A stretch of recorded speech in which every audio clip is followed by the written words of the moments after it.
Welcome to the Rev and the Rav, a program of dialogue and discovery between two faith traditions here at Andover Newton Theological School and Hebrew College. I'm Danny Lehmann, president of Hebrew College. And I'm Nick Carter, president of Andover Newton Theological School. Our subject this morning is physician-assisted dying. It's an issue that has found its way to the ballot here in Massachusetts. It's a topic that is widely discussed around the country and one of great concern. We thought we would spend a little time today exploring that, both from the question of faith tradition, but also our personal feelings. Danny, talk to me a little bit about how Judaism looks at the whole question of physician-assisted dying, or perhaps suicide in general. Well, there seems to be a rare consensus among the different streams of Judaism as expressed here in North America that the Jewish tradition clearly takes a negative view of any type of suicide, and certainly any attempt to assist someone in suicidal actions.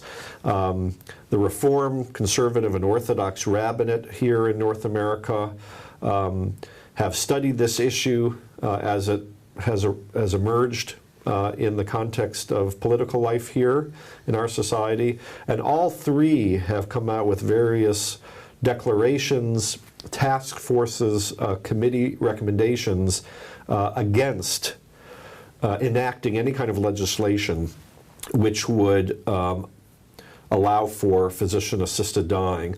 And it really stems from a religious perspective in which God is the God of life. We are instructed to choose life. And there's rabbinic stories which talk about martyrdom, certainly as something which is at times required and certainly historically has taken place. But that is only as a result of external forces at play, where there's a religious need to make a stance and a claim for one's religious faith. But in terms of taking one's own life, there are stories and cases in which the rabbis are clearly against hastening one's death. And certainly in today's situation, we're dealing with cases where people at the end of their life don't have to suffer in terms of physical pain. And it's been pointed out that in Oregon, where the law was enacted, most of the patients who are using this opportunity to commit suicide in the last months of their life are in hospice and are, in the situations in which they should be comfortable. Mm. Can't say that Christianity is a great deal different. Of course, there is an enormous spectrum in Christianity. If you wanted to put the Roman Catholic Church at one end of the spectrum and go all the way through the Reformed and Free Church tradition, you could find some moderating positions. And I think the moderation comes not so much from a change in the basic theological belief in the sanctity of life, and that only God can take a life, but more on the sense of compassion, that there is a moderating influence as compassion rises for those who suffer. Mm-hmm. And it reaches a point, I think, of, at best, neutrality. I can't think of a particular tradition who said openly that they would endorse physician-assisted suicide, or just simply suicide straight up, but more a sense of that there are other factors in play, and suffering becomes such a significant feature, right, that it begins to moderate the whole question of the sanctity of life. But it seems that in this case, the overriding focus of those people who are pushing for this legislation, and in fact people who have used it in other states, is the issue of autonomy and control. And it's interesting within the Jewish community that the Reform movement, which is the greatest champion of religious autonomy, still takes the position that there are limits to that autonomy, and one of those limits is that the taking of your own life, even though that may be in some ways the most compelling expression of one's control and autonomy, that is still something that religiously is unacceptable. And we, both at Andover Newton and Hebrew College, sponsored a program not long ago, a public conversation about this issue in which we had both Christian and Jewish perspectives, and the perspectives of philosophy and the medical profession presented.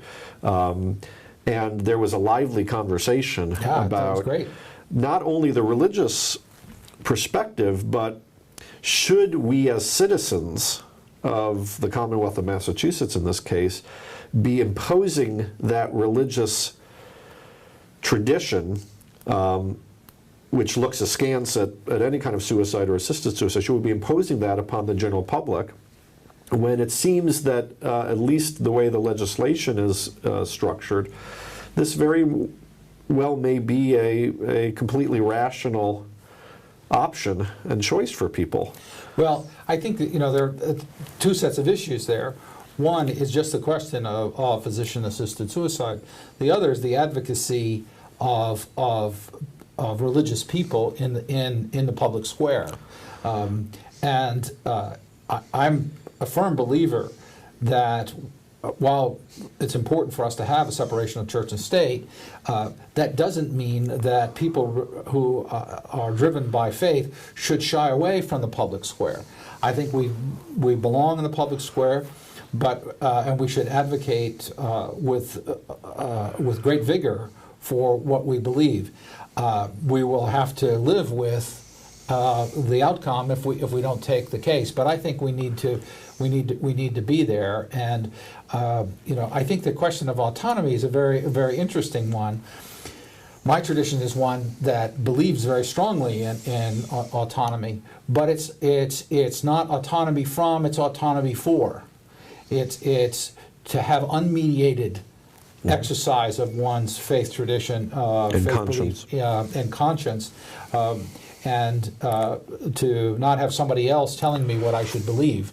But that belief is so that I can be faithful to God, or in a sense, more faithful. And it means that I should be more engaged in these questions, and I don't look at some denominational authority to tell me what I should believe. Right. That I believe in soul freedom to be able to sort that through. It doesn't hand me a quick and easy answer. In fact, it gives me a great sense of responsibility to sift it through. But I'm still concerned also about the imposition of religious views when it comes to something that seems to be both an expression of the will of the majority of the citizens, number one, and number two, something that doesn't impose restrictions on anybody, meaning it's not as if I can't continue to be faithful to my tradition that says that assisted dying or suicide is wrong, and in fact this doesn't impose any obligation upon physicians actually to participate. So whether we should be making it impossible for people to exercise this option is something that still is unclear to me. Well, there's a basic ethical question there, particularly for societies as they struggle with who they are, the character of the society. And it raises a question of, just because we have the scientific capability of doing something, should we do it? It goes to a whole question of